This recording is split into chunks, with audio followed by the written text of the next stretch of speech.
Hello everyone and welcome back to the Moon channel. At this point you might be wondering, oh, English, great, or something like that. I've been debating a lot this past year as to what kind of content I would like to, what kind of content I want to put out as a creator here on Instagram, on TikTok and all of these platforms. To be completely honest with you, I was so confused, so puzzled, perplexed. I'm throwing all the difficult words that I know.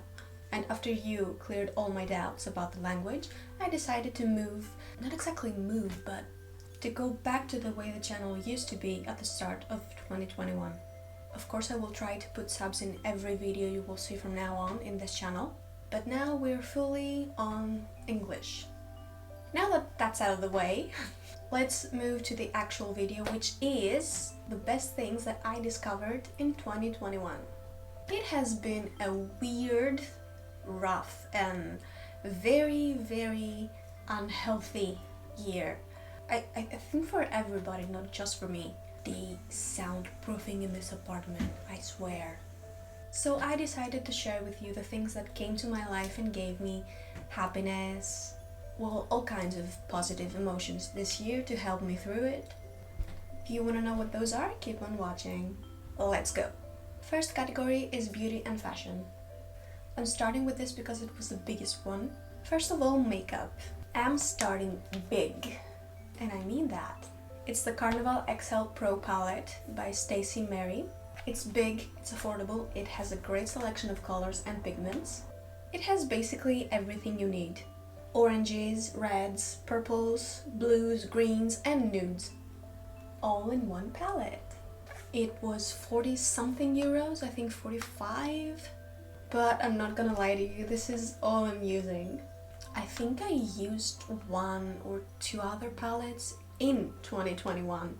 The power of this. It's also a very beginner-friendly palette because it doesn't have a lot of fallout. And you won't really struggle with this one because the pigment just slides on.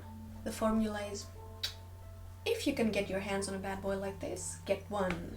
Next, the NYX Shine Loud liquid lipsticks. Oh my god, they went viral on TikTok. I had to get them, and they did not disappoint. It's a very creamy texture, very pigmented and transfer proof, and the most important thing for me, they are super glossy. I think they were about 12 euros each. 10 out of 10. Now let's see what else I got. Hand cream, but not just a regular hand cream. There's something about this one. I don't know what it is. It's Cera di Cupra or Cera di Cupra because it's Italian. It's Cera. So Cera di Cupra is an amazing and very moisturizing hand cream. I wake up with it and there's like nothing left. It's 100% absorbed. Not even the slight oiliness that you have on the inside of your palms, right here. So it has a bunch of ingredients inside. Most of them you can find in almost every other hand cream. But I think the main difference of this product is the beeswax it contains. I did a little research online and I realized that it is the beeswax. And you know what's the best lip product I've ever used? Burt's Bees Lip Balm. You know what these two have in common? Beeswax. And you know what beeswax does? Locks the moisture in. Get it now. You're gonna wake up with new hands. Next on my list, I have an electric hairbrush. It's the Brown Satin Hair 5. And it's so practical, so useful. The bristles, I think they're called bristles. The bristles of the brush slide in my hair really nicely. And the hot air styles it and dries it at the same time. It's a 5-star product, no doubt about that. But as I said in my stories, I wouldn't exactly recommend it to people that don't have straight hair like mine. If you have wavy hair, it might not do the same things that it does for me, which is completely straighten and defreeze my hair. So keep that in mind if you want to try it. So moving on to fashion. First of all, my Fila disruptors. I can't remember which disruptors they are, I'm sorry. Yes, this is compared to my face. I have really small feet. I wear a size 35. So they basically go with everything that I wear every day. Jeans, trousers, skirts, dresses, everything. And I get them on discount because they're kid size. I know, how privileged am I. And for the formal occasions, I got this white bootie. I'm showing you the one bootie, but there are two. So I got these in September, and I have worn them a lot since because it's a winter shoe. It goes with everything that I own. It's so beautiful and elegant, and I got it for like 25 euro, 24.99 or 25.99 from Bershka. Bershka? So yeah, very nice and very comfortable despite the fact that, you know, they're heels. Best Buy. Let's move on to bags. I'm only gonna show you two. First one, are you ready? So excited. Ta-da! It's an Expecto Patronum purse from Loungefly. Of course it is. I got it in the summer and I've wore it about, I think, every day ever since. It's navy blue and it goes again with everything that I own. So I didn't have much of a problem styling it. Everybody hates J.K. Rowling, including me. So because I know she's getting money, she's still getting money from the Harry Potter franchise, I try to not buy things, at least the official things. The next item that my friends got for me for my birthday this year, it's this Harry Potter satchel bag. Yes, my friends got it for me all together. Yes, we are broke. Get over that. It's more practical than the Patronus one. It's not from Loungefly though, I think it was from Wizarding World. It's a really handy everyday bag. It also goes with everything. I mean, you know, they're my friends, they know me, so 10 out of 10, thank you again, you guys. The last thing in this category is not an item, it's a trend. I think it was back in 2020 or 2019, I'm not sure, but I discovered it this year. It's the Euphoria makeup trend. It's this awesome makeup trend which involves glitter and sparkles and rhinestones and everything good in this world. You can obviously tell, but I love it. It's very me, it fits in my aesthetics so well. I love it. It fits me so much that I feel that it's me. And I'm pretty sure that it got nominated for an award, you know, for the show. So yeah, I mean, if you try it, I think you'll see the difference. It's like something magical. Yes, I'm very passionate about it. Love, love, love it. Moving on to the next category, which is movies and series. I watched 28 movies and series in total this year. Impressive since I have so little time. First movie is Cruella. It was, I mean, I want to say brilliant, but I don't think it covers the whole thing. It was more than brilliant. It was, I've already seen it 3 times. It wasn't exactly like I expected it to be. It was much, much, much, much more surprisingly beautiful. I mean, the photography, the actors, the costumes, it was a work of art. Nothing else? Go watch it. The second movie that I loved, and you absolutely have to see it, is Raya and the Last Dragon. It's a fantasy film, of course. I wouldn't expect less of Disney. It was so good. It's about a fantasy land called Kumandra, which is divided into 5 tribes after a fateful incident which led to the dragons sacrificing themselves to save the humans. Kumandra is tortured by this evil. Raya, in order to end that evil and save the humans, is going on a journey to find a dragon.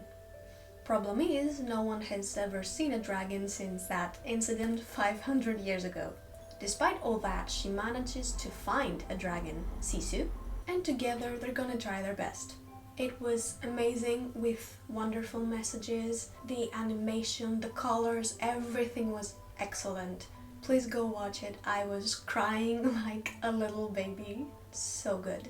Moving on to series, I'm gonna start with WandaVision. If you're not a Marvel fan, you can just skip this part. Now, for those of you who want to stay, oh my god, it was unbelievable. So after the endgame, the events of Endgame, about I think a month or so, we see Wanda and Vision happily married and eating their dinner in their house. And not only married and in their house, but in the 50s. Now, how could that be, since Vision doesn't exist anymore? And what exactly is the premise? You're kind of lost. Seriously, I mean, I was like 3 or 4 episodes in and I had no idea, no clue to what was going on. And from the moment that you start to suspect what's going on to the moment that you actually find out, wow, what a journey that was. It was thrilling. I couldn't stop watching. I saw it in one day. I think it will be a very exciting and interesting experience for you, as it was for me and everybody. Would recommend, yeah. So the last one is Sky Rojo. It's about some ex-workers with an S. It's mostly an action series about 3 ex-workers who escaped their pimp, who was holding them in his club, his ex-club, against their will. That guy, we don't like him, has somehow managed to get the girls in debt. They have to pay the whole amount or else they won't gain their freedom. And even though he holds their passport, because each and every one of the girls is from a different country in the world, like Argentina or Cuba, they manage to get away from him, but for a brief moment, because we then discover that he has ways to track them down. It's a very interesting show. So we have the action part and the social part. The plot consists of the action part, and the social part is what goes in between.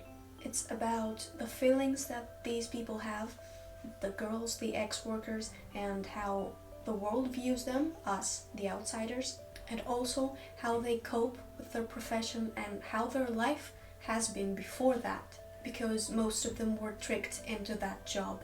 It's intense, you know, but I think all of us should watch that. The next category is books. I have successfully completed my Goodreads challenge, which was 20 books. And from these 20, unfortunately, I only absolutely loved 2.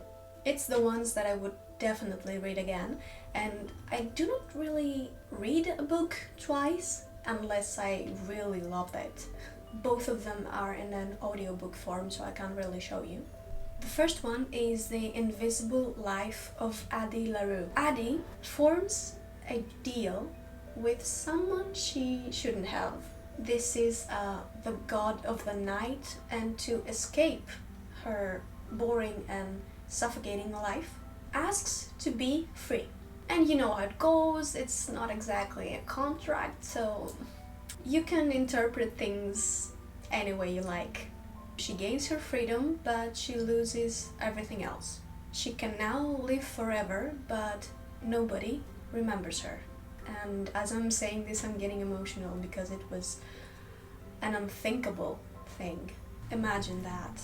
I'm not gonna say anymore because I want you to discover things on your own. But just think about this as the premise. Go ahead and check that if you'd like. The second book, on the other hand, is very different. It's called The 7 Husbands of Evelyn Hugo. It couldn't be more off than its title. You do see her life. Well, let me get my thoughts together. So Evelyn Hugo was a star, a Hollywood star, actress. She is sharing everything about her life with the journalist that she picked to tell her story to everybody. And we just listen. Her life was not what you would expect. And with 7 husbands, the love of her life, I mean, who was it actually? The fact will shock you.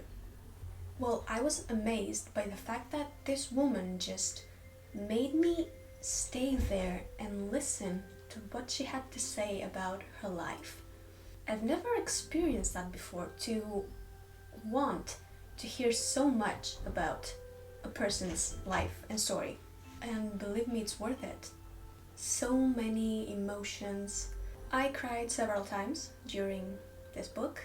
I enjoyed it very much, and I think you would too. The plot twist was... I'm not gonna say anymore, you should go read that. Read and see for yourself.